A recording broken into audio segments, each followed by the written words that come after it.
Всем привет, друзья, и я, как и вы, тоже с чего-то начинал. Было огромное количество проблем и непонятных ситуаций при изучении 3D, которые приводили меня в абсолютное непонимание, что делать дальше. Каждый из вас, наверное, уже задумался над своими такими ситуациями, если уже начали заниматься графикой.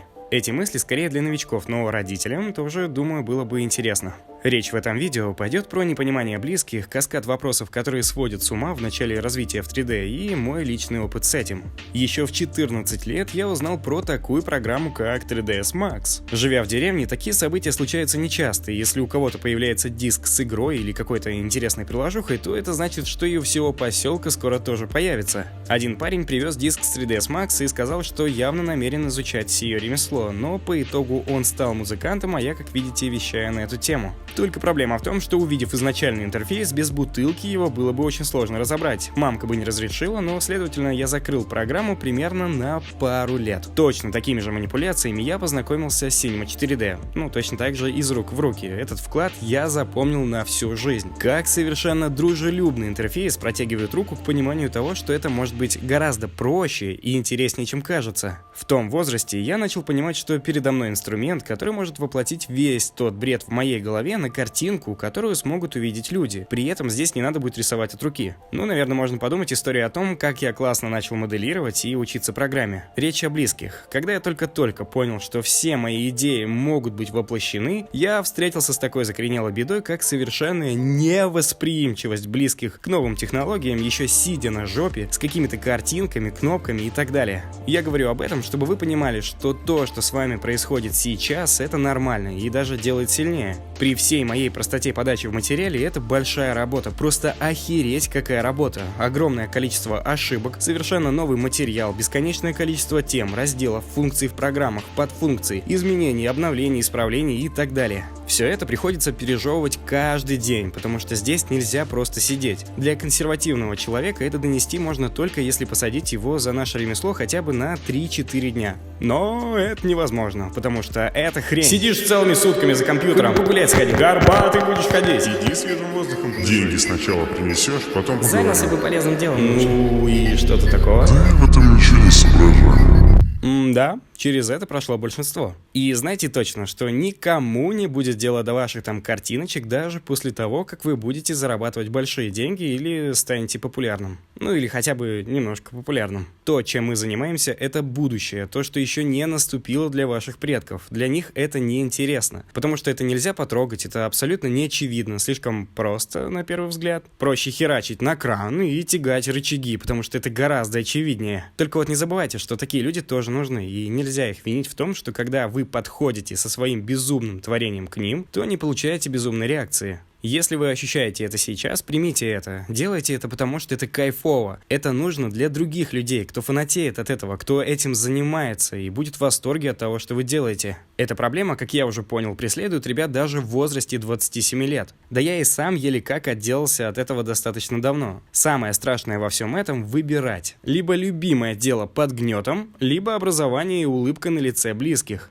Здесь только выбор за вами. Образование офигенная штука, если посмотреть на него с определенной стороны. С помощью него я понял, что самостоятельное обучение дало мне в 45 раз больше понимания над определенным видом деятельности. Но оно не дало мне новых знакомств, работу в университетском медиа-отделе, инструменты и опыт. Если вы думаете, что сейчас вы сделаете что-то, что позволит вам потом заниматься любимым делом, то хрен там плавал. Мне пришлось переступить через себя, чтобы забить хер вообще на все, что сказали родители, и сделать все по-своему. Жалею ли я об этом? Жалею только о том, что не сделал это раньше. Очень тяжело в начале пути понять, как начать обучаться. Да или вообще с чего начать. Изучайте YouTube, изучайте уроки от тех людей, которые вам нравятся. 300 раз пересмотрите на все курсы, которые планируете купить. А особенно на те, где говорят, что эти курсы специально для парней из деревни, которые не могут их себе позволить и продает их по 20, 30, 50 тысяч рублей.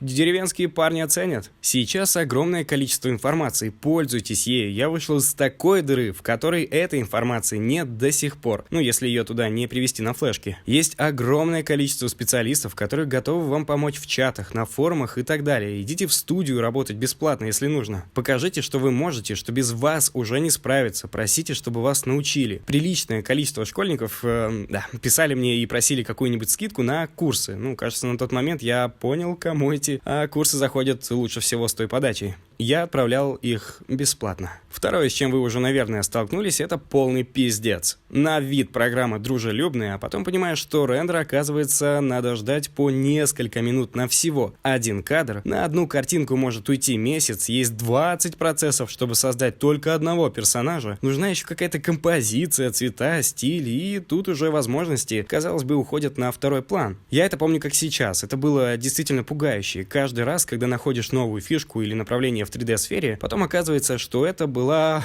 всего 1 миллионная тема от всей компьютерной графики. Если так мыслить всегда, то далеко вы не уедете. Ну и все, и сразу сделать не получится. Даже не старайтесь, это бесполезно. Я настаиваю на том, чтобы вы изучали хотя бы приблизительную теорию о направлениях. Если нужно, я сделаю отдельный ролик по этой теме. Важно взяться за что-то одно. Например, есть визуализация, анимация, риггинг, композитинг и так далее. Все эти темы невероятно глубокие. Погонитесь за всем, будете сидеть на заказах со слайд-шоу для молодых мамаш. Ваше рвение оценят только на практике. Никому не интересно, что вы хотите. Всем интересно то, что вы покажете. А показать можно только научившись именно тому, что вас зацепило больше всего. Для выполнения заказов с клиентами вам нужно будет портфолио, где работы уже полноценные. А вот студиям или командам нужен хороший специалист в определенной области, и там вы уже не пропадете. Понятное дело, что из случая к случаю, но если пытаться, реально пытаться найти хорошие студии, команды и так далее, то у вас все получится. У нас их дофига. Я перелазил уже во всех программах, которые только можно, ну там за исключением определенных. Если вы видите, что кто-то говорит, что один рендер лучше другого, шлите его нахер. Сейчас уже абсолютно не важно, чем ты пользуешься. Огромное количество художников